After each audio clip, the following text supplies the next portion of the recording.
ব্যর্থতার দায়ে বেতন ভাতা ফেরত দিয়ে স্বাস্থ্য উপদেষ্টাকে পদত্যাগ করার আহ্বান জানিয়েছেন জাতীয় নাগরিক পার্টি এনসিপির দক্ষিণাঞ্চলীয় মুখ্য সংগঠক হাসনাত আব্দুল্লাহ।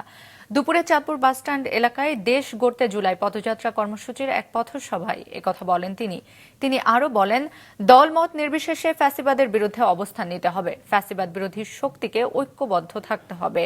এর আগে সকালে চাঁদপুর সার্কিট হাউসে জুলাই অভ্যুত্থানে শহীদ পরিবারের সদস্যদের সাথে কথা বলেন এনসিপির কেন্দ্রীয় নেতৃবৃন্দ।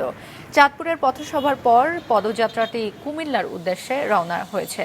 পথে হাজীগঞ্জে শহীদ আজাদ চত্বরের উদ্বোধন ও শাহরাস্তির দোয়াবভাঙ্গায় পথসভা করবেন তারা।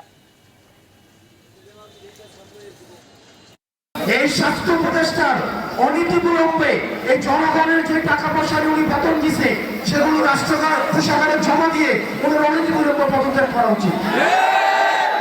উনি স্বাস্থ্য ব্যবস্থা বোঝে না, উনি চিকিৎসা বোঝে না, উনি ইনস্ট্রুমেন্টাল, ওনার কোনো নলেজ নাই।